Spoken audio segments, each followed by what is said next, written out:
it's nutritionist and healthy weight loss expert Trisha Mandes here. And I am thrilled because we have a special guest for our Take Control Tuesdays episode, which it is right now, where you learn how to get educated, support, and take control of your health. So today we're talking to Debbie Beck. She is the director of the Beck Diets program at the Beck Institute for Cognitive Behavioral Therapy. She helps clients lose weight and maintain it by teaching them cognitive and behavioral skills. So Debbie, thank you so much for joining. I am thrilled to have you here. Great. Thank you so much for having me. All right. So can you tell us what cognitive behavioral therapy is and Sure. what ailments or challenges it has been found to be most helpful with? So cognitive therapy, which then later became cognitive behavioral therapy, was developed by my grandfather, Aaron Beck, in the 1960s and 70s. And he was in medical school at the time studying to become a psychiatrist. And all they were teaching back then was psychodynamic theory. And what he found is that none of his patients were actually getting better. They weren't getting worse, but they weren't getting better. And so he had one woman who was depressed, and he finally said to her, "What is going through your head? What are you thinking?" And through this, he began to realize that the way people think influences how they feel and then what they do. So all of cognitive therapy or cognitive behavioral therapy, whether it's CBT for depression, anxiety, PTSD, or weight loss and maintenance, is based on this cognitive model, which states what you think influences how you feel and then what you do. And CBT has been shown in over 1,000 clinical studies to be helpful for all kinds of psychiatric disorders. My grandfather is 97 and still working, and his new, what he's been working on the last 10 years or so is CBT for schizophrenia, which is he said has become his life passion. Yeah, it's so amazing and exciting at the same time. So your grandfather invented CBT, and now your mom is the director of the Beck Institute, or the president, excuse me. And so you've grown up with CBT, and it is literally in your blood. So how has growing up with your family and being so immersed in CBT affected your own personal life? Well, it's really screwed me up. No, I'm just kidding. I think it's been great. My grandfather, we always said when we were a kid, he used to say, "Come tell me about your dreams." He was always really interested in our dreams and our thoughts. And my mom, I always talk about this, but when I was a kid, one of the things growing up that she would always say to me is everyone's entitled to make 30,000 mistakes in their life. And it's always just been such a helpful mindset to have, that, you can change your thinking. You can ultimately control your behaviors by changing your thinking, but it was a really sort of welcoming and allowed to make mistakes environment. And I just think I grew up with a healthy respect for therapy. I always think, can people get through things on their own? A lot of the time, yes, but why should they have to? And we're just always just really trying to help people, get better. Yeah, I love that everyone is entitled to 30,000 mistakes, because people can feel so bad about it, but when you flip that script, it could be a good thing. And also there's such a stigma against therapy and counseling, I feel like. So it's also really nice to hear you say that too. So you're now the director of the Beck Diet programs, and I just went to one of your conferences for this about a month ago in Philadelphia. And I personally had an amazing experience, and it's helped me with my clients too at the same time. So can you tell us, how can the cognitive behavioral model be applied or be helpful for people who are trying to lose weight versus a psychiatric disorder? Absolutely. And so unfortunately, CBT for weight loss and maintenance is a bit of a new frontier. It's not all that popular yet, but we are hoping that as time goes on, it will become more and more commonplace. And when people learn about us, learn about what we do, the most common thing that we always hear is, this is the missing ingredient. Because losing weight is really, really hard. Keeping it off is really, really hard. And what we do is we teach people specific skills to help them do this. So again, the cognitive model is what we think influences how we feel and then what we do. So in terms of weight loss, and what I do mostly is I work with clients and I teach them these skills. And when someone first starts with me, what she usually thinks is that if she has a trigger, like she gets really stressed, an emotional trigger or a social trigger, like she's out at happy hour with her friends. If there's a trigger, it's the trigger that automatically leads to eating. Because I got so stressed, then I overate last night. What she doesn't know in the beginning is that it's never the situation directly that leads to eating or not eating. It's always someone's thinking about the situation. So I'll say to her, I'll say, when you got really stressed, what were you thinking? What was going through your mind? And usually it's something like, I'm so stressed, I deserve to eat to help me feel better. And if she has a thought like that and she doesn't respond to it, of course she's then going to eat.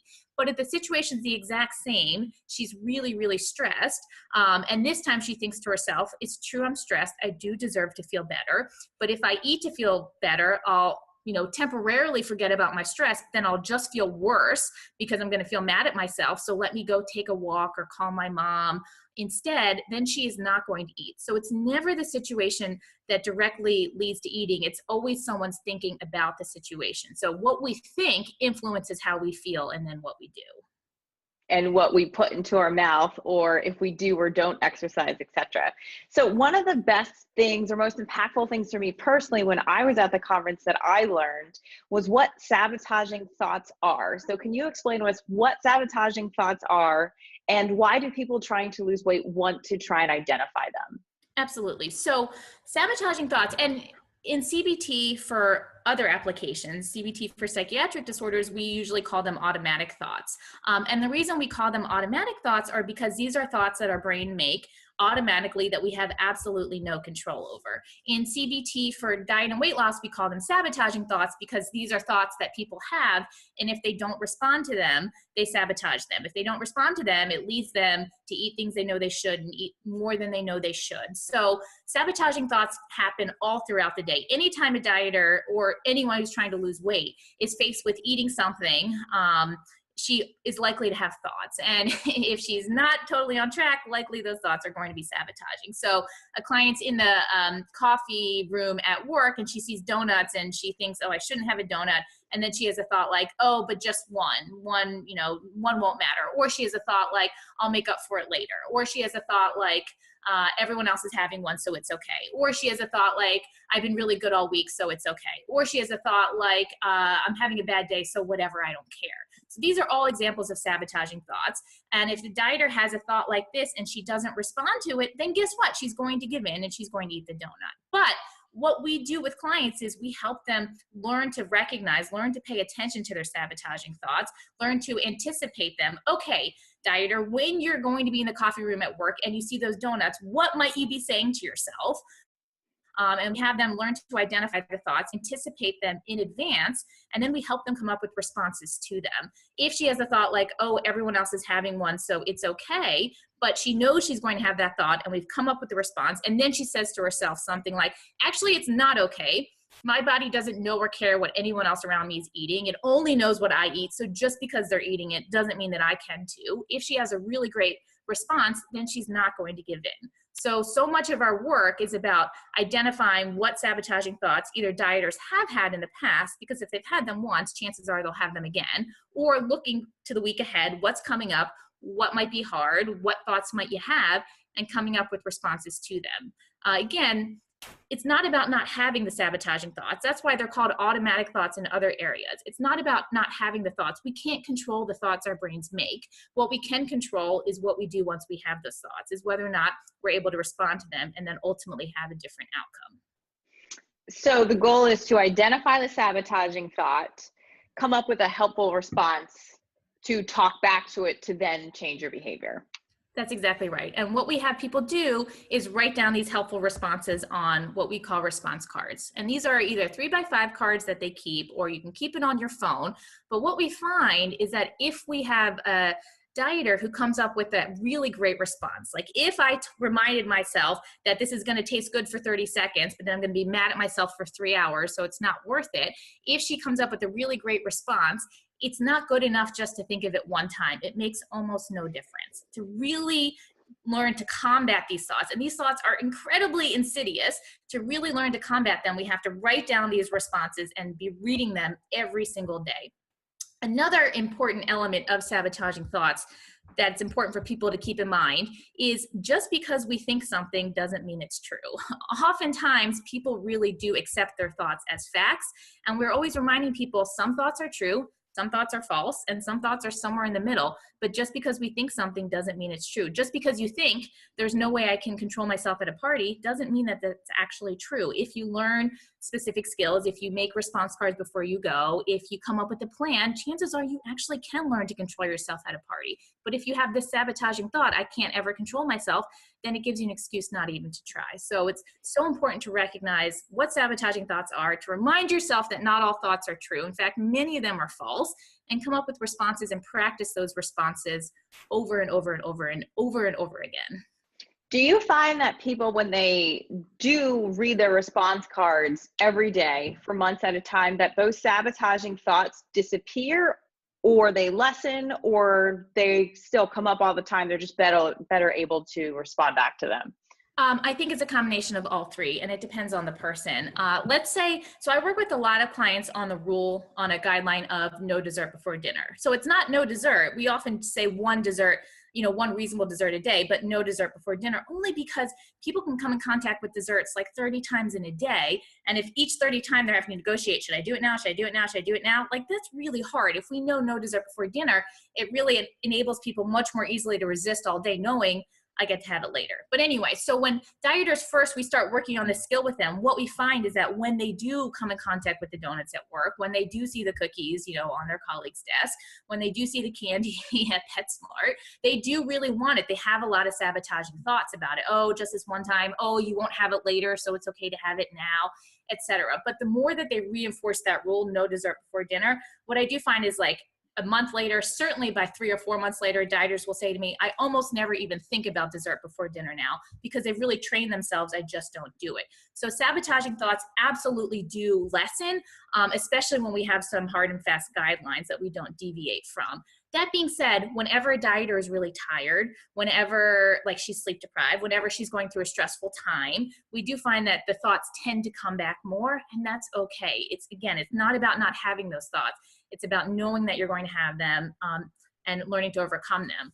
I had a client recently that said to me something like, I thought I was doing really well, but I had so many cravings this week, so many sabotaging thoughts. And I said to her, but did you give in? And she said, no. And I said, then you're doing awesome. We judge how we're doing, not on how many thoughts we have, on how many cravings we have. That's the part we can't control. We judge how well we're doing on our actions, and that whether or not you gave in. So sabotaging thoughts do go away, do lessen, but I always remind people that that's not really, the point anyway. That tends to happen in time, but even if it never happens, that's okay. You can still learn to overcome. Yeah, excellent point. So a lot of the clients that I work with, changing their diet isn't the biggest challenge that they face. Most of the people that I work with, their biggest challenge is exercise. So what are the most common sabotaging thoughts that you hear around exercise? And if you want to role play, I'm happy to do that. And then what are some of the helpful responses that you find to work well with them? Definitely. So I would say, and I'm sure you find this too, the most common issue I have with dieters and exercise is that they're all or nothing about exercise. They think if they can't be doing an hour every day, it's not worth doing anything. And a lot of the dieters that I've worked with have gone through long periods where they're exercising every day, and then long periods where they're not exercising at all. So this, like, all or nothing, where they're in a good routine and then, like, they happen to miss it 2 days in a row, and then that's it. They're totally off of it, and they don't do it for 3 weeks in a row. So the first thing that we always work with our dieters on is coming up with an exercise routine that's reasonable and maintainable. So it's probably not the most amount that they think they should be doing, but it's also not nothing. And we often start out slow. We'll say walk for 20 minutes 3 times a week. And when you can do that, great. Then we'll say walk for 30 minutes 3 times a week. Great. And then maybe we'll add in a spin class, but we sort of build it layer by layer by layer by layer. In terms of the most common sabotaging thought about exercise, besides the all or nothing, which is if I can't be doing an hour, then I might as well not do anything, in which case we always remind them that anything is better than nothing. 5 minutes is way better than 0 minutes. 10 minutes is 1,000 times better than 0 minutes. So we work on fighting against that. I would say the other most common one is tired. I'm too tired to exercise. We're all so damn tired. This is true. And so we work really hard with reminding people that exercise gives us more energy, not less. So I always have clients write a card who struggle with the tired that reminds them exercise gives you more energy, not less. So being tired is not an excuse. In fact, exercise actually helps with the being tired. And I had a client that just made a card yesterday that said, yesterday that said, there are very few guarantees in life, but one of my absolute guarantees is I've never regretted a workout. So we're always just reminding clients of these things. But I'm happy to role play. Do you have a client? Do you want to be the coach, or do you want me to be the coach? I'll be the dieter, but I love that helpful response. Is I have never regretted an exercise or like felt awful afterwards. I'd say, and I'll go into role play right now. It's Debbie, I just don't feel like exercising. I just don't feel like it. So Trisha, and by the way, Trisha, can I call you Trisha? Yes, please. Okay. Trisha, remind me, what are you committing to for exercise this week? I am going to dance in my room to music that I love for 30 minutes before I eat lunch. How many days per week? 5. Is that realistic this week? If you've been doing 0, is it realistic? And maybe the answer is yes. I'm just checking. Is it realistic to go from 0 to 5? It is for me. It's blocked up on my calendar. Like I have the stamina, and I really want to make this a habitual routine, and it's really important for my goals. Why is it important to you? I know that you don't necessarily feel like it, but tell me why in theory it's important for you to exercise. Because I was just diagnosed with diabetes, and I want to do the absolute best thing I can to prevent myself from going on the drugs. And I know that even though I'm losing weight, if I don't work out, it's going to decrease my chances of avoiding drugs. That is so important. Can we write that down on a response card right now? Yes. Okay, so if you have the thought, I just don't feel like exercising, what do you think the impact of that would be if you read a card that says, but exercising will, greatly reduce the chance of me having to go on diabetic medication, which is really important to me. What do you think would happen to that thought then? Do you think you would still say, but I don't care, so I'm still not going to exercise? Like, what do you think would happen from there? I think I would feel more motivated. I feel like there still might be a tug and pull going on in my head where it'd be like a back and forth, like, but you don't want to be on drugs, but you really don't feel like it right now. And, Yeah. So let me ask you a question. And I want you to answer this honestly. What is more important to you, to, do everything you can for your health, or to never make yourself do something that you don't feel like doing? Because I view these as mutually exclusive goals. And this is a serious question. Like, which is more important to you? Absolutely achieving my health goals, 100%. So maybe another helpful card is saying something like, it's okay that I don't feel like exercising right now. Do it anyway. My health is more important, or something like that. I love that. I love it's okay that I don't feel like it, but it's still more important for me to do that, because it's kind of validating how I feel, but not letting me off the hook at the same time. Yeah. And I think it's normalizing it, because most people, or a lot of people, don't feel like exercising, but it doesn't mean that they let the not feeling like it stand in their way, because there are reasons not to. Another thing that I often remind people, and I'm not saying this is hugely helpful, but how do you feel at the end of 30 minutes when you have exercised? I feel awesome. And my work is better afterwards. It's all good stuff afterwards, which it still kind of boggles my mind that despite this long list of advantages, that I'm still kind of like, I don't feel like it. But those helpful responses will be, I think, really useful in the moment. Yeah. And I usually remind my clients that if you base the decision on whether or not to exercise on how you'll feel when you finish, not on how you feel before you start, you will do it every single time, because there's no question that exercise feels really good. So maybe you want to, maybe another card, I don't know, and you only write down the cards that are helpful, but maybe another card is something like, don't think, just do it. You'll be happy when it's over. Or like, essentially the problem is that you're giving yourself a choice right now. You're saying, if I don't feel like it, that's okay. You're giving yourself a choice about exercise. And what I'm hearing from you is that your health is so important that it's worth not giving yourself a choice. We really only struggle when we give ourselves a choice. When something is no choice, like putting on our seatbelt, picking up our kids from school, going to the, brushing our teeth. When we give ourselves a choice about something, when we struggle. When we don't give ourselves a choice, whether or not we feel like it is actually not relevant. We just do it anyway. So I think we need to work on exercise 30 minutes, 5 days a week, as just something you don't give yourself a choice about. I love that. I just wrote that down too. We only struggle when we have a choice. And I find that to be true with my clients too. They like, when you set up boundaries and rules as to what you are doing, not doing, and in what situations, versus when you have the wiggle room, people are more likely to make the change when there's much more structure. So that was really helpful. Another thing that I learned from the conference that I have implemented not only into working with my clients, but in my own personal life in multiple ways, even outside of food, is giving yourself credit. So I've started journaling at the end of the day, all the reasons I deserve to, like, what do I deserve credit for? Relationships, health, in all areas of my life, and amongst a few other things, gratitude and things like that. But can you explain to us why it's so important to give ourselves credit every day, and what does that even mean? So you've been giving yourself credit since the conference? Oh yeah, every day. I have a journal. It's logged. I got my credit evidence in there. Yeah, I love doing it too. It makes me feel really good. Oh, I'm so thrilled. And by the way, I would recommend that like once a week or once a month or once every 2 weeks, you go back and read some of your credits because we do forget them. Okay, so here's what giving yourself credit means. It means every time you make a dieting decision that you can feel good about, you say, good job, I deserve credit. Every time you make yourself, you get yourself to exercise, you say, good job, I deserve credit. Every time you resist eating something that you know you shouldn't, you say, good job, I deserve credit. What it means is it's noticing and recognizing the things that you're doing well. The reason that this is so important is because most of my clients, Trisha, I'm assuming yours too, are really awesome at the opposite of credit, meaning they are really great at noticing and focusing on the things that aren't going well. And that's a problem. One of the common criticisms of CBT is people say, oh, it just replaces negative thinking with positive thinking. It's just positive affirmations, changing your thoughts.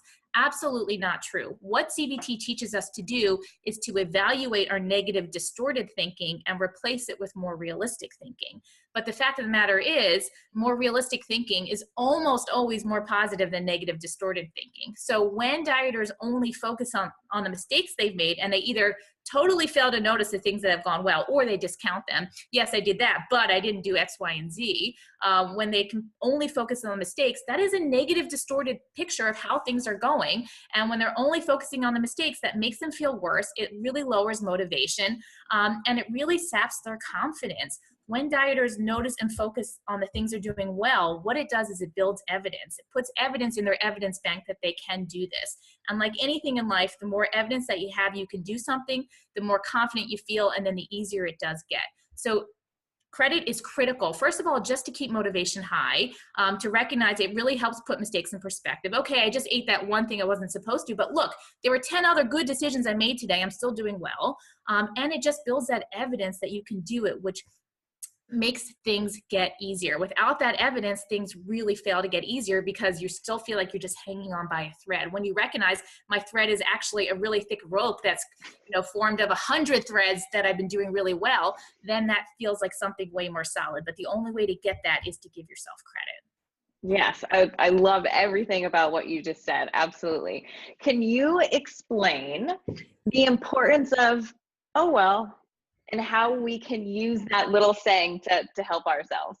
Sure. So here's what OL means. The OL is shorthand for, I don't like this situation, but there's nothing I can do to change it. So I might as well accept it, stop struggling against it, and move on. I don't like this situation, but there's nothing I can do to change it. So I might as well accept it, stop struggling against it, and move on. Turn my attention to something else. So OL is really helpful when you are stuck in the line at the grocery store, the wrong line. It's really helpful when you're stuck in traffic. Oh, well, I don't like that I'm stuck in traffic, but there's nothing I can do. I can sit here and struggle about it and make myself crazy, or I can just accept that I'm stuck in traffic and, listen to a podcast or something.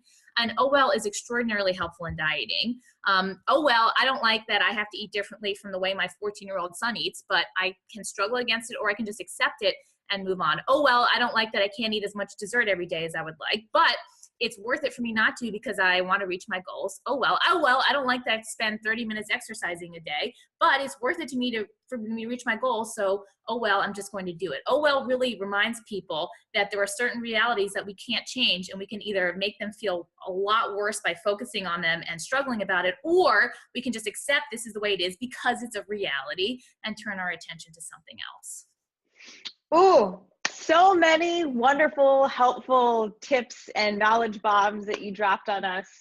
Where can people learn more about you and your work, Demi? Right. So my mom wrote a book in 2007 called The Beck Diet Solution. And what this book does is it lays out in let me see. I don't even have Yeah. one. right here. I have it right here. And it's an awesome, awesome book. Definitely go buy this book. And we'll put the link to the book in the blog post too, so people can access it. Or buy it used, get it from your library.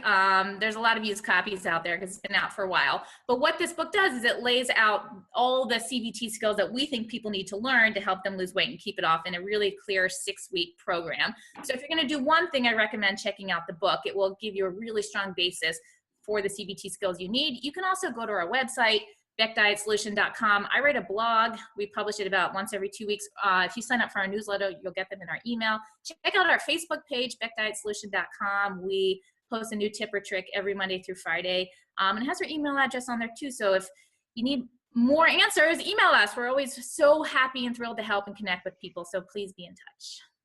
Deborah, thank you so much for taking time out of your busy day. We really appreciate it. It's been an honor having you here. Thank you so much for having me. Have a great day.